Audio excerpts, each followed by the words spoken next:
cavalry coming here.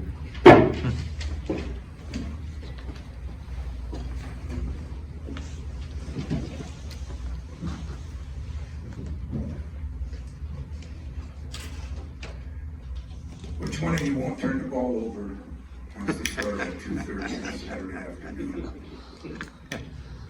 You? Graham. I'm stupid low, Graham, but I'm not going that low right now. Right? But guys, I'm frustrated with it. You know, I mean, it was. I said there's 4 facets of the process of playing a game. There's the practice side of it, then there's the game day shoot around and everything, because you really see if the team's focused in and what they're doing. Then there's the pregame, which means you get here early, some guys sit and think, some guys go out and shoot, but you get yourself mentally ready to play, and then the game. Those are the 2 great practices. Very good game day shoot around. According to my staff, I don't see what goes on before the game, but everything was good, and then we entered the game, and I give Fred a lot of credit. His team has been through a lot. They probably have 3-4 wins they should have had if they make a free throw, get a call in that North Carolina State game. They won free throw the other night. But I told my team, when you're shooting 60-70% of your shots are threes, like some of those guys, one guy 75%, and they shoot 20%. He's not dumb. He knows they can shoot it. And tonight they made some shots early. And they made some shots early because we turned it over at will, and they got open looks, and that got them going. We bounced back. I mean, I'm sitting here disappointed. We shot 52% from the field, 47% from the 3, 68 from the line, and one of my best free throw shooters, Lee Call, was 1 for 5. We out-rebounded them 40-27. Gabe Brown was the brightest spot, only scoring 14 points. But I thought Gabe was all over the court. We worked hard on our weak side defense. We worked hard on help defense. I thought that was Gabe's best game in a Spartan uniform, if you look at everything. And I thought Max Christie was awfully good, and I thought Malik Hall was pretty good, and Tyson wasn't bad.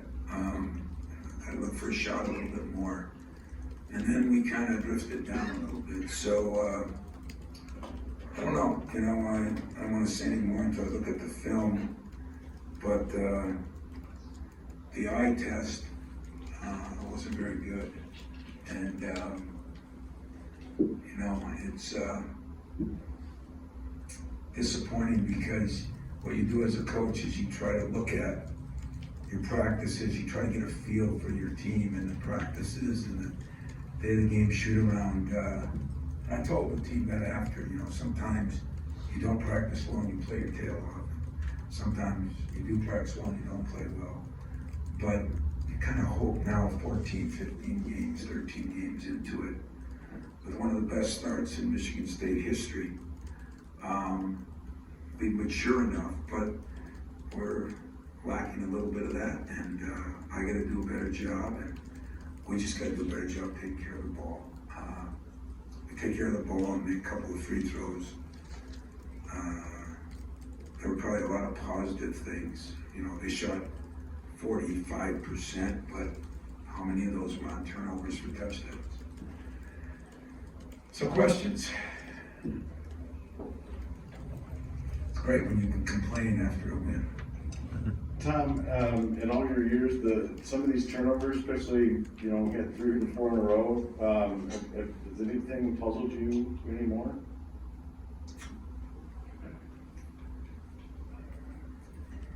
It used to be puzzling when we'd be 20 up on a team, and I'd be sitting next to Judd, they'd go on a little run, and he'd say, "We're gonna lose this game." Look at the scoreboard, and I said, "We're up 15, there's 2 minutes left, what are you talking about?" That was puzzling.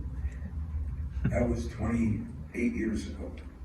So no, nothing's been more puzzling than some of these turnovers. I mean, I give them a lot of credit. Now listen, they turn over teams 16 times a game on the average. Give them credit. They do a great job, but you just said it. Some of those were bizarre happenings, and they gotta get fixed. And that's me. I mean, I'm the one that's gotta fix them. So no, how's it?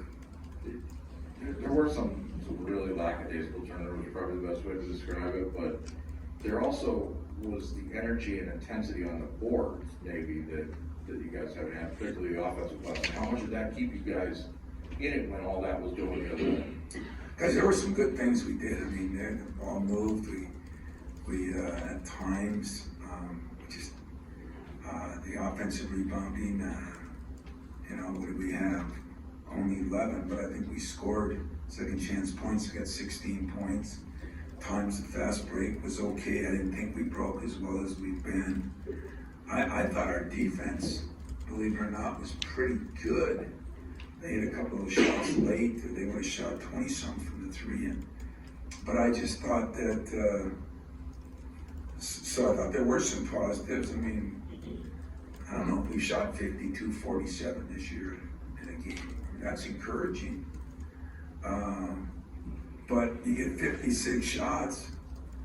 If you get 10 more shots, 66 shots, and shoot 51%, that's 10 more points easy. So these turnovers have been a problem all year. We remedied it a little bit there, and then went to Northwestern, and same kind of turnovers, like you're sitting there scratching your head, and like, what are we thinking? So we're gonna have to figure it out and do a better job, because eventually it's gonna get us. And be a shame, because if we're shooting that well now, we had been defending well. It's hard to tell what our defense was tonight. I think Gabe was great, but it's hard to tell because they have so many breakaway baskets or breakaway threes off of turnovers that hard for me to measure it. But I do give Nebraska a lot of credit. I mean, they've turned everybody over 16 times a game, so we just helped their average. Tom? Yes. Tom, I was just curious about the decision to sit big on for most of the second half. He was the first person on the bench. Then he didn't come back in until about 5 minutes. I was just curious why that happened. I do sub sometimes, but I let my position coaches deal with things, because as you can tell, I'm a lot calmer this year, and I just didn't let those things bother me. But if a guy doesn't play with any energy, he's probably not going to play. And they must have decided that he wasn't playing with enough energy. So it's a shame, because Marcus has been real good. It's all part of this new era where I'll do what I want when I want, and maybe they will, just not going to be here. Tom, for Gabe, part of being sort of a headliner is on a night where things aren't going right, doing enough to make sure your floor is high enough to win. He seemed to kind of do that tonight. Was that what this was? I think it was. I mean, I was really proud of Gabe. He was having fun. He was having energy. He was playing hard. I mean, we were a little disappointed in Gabe last week, because we just said he wasn't bringing it defensively. At the beginning of the year, in fact, Mike Garland went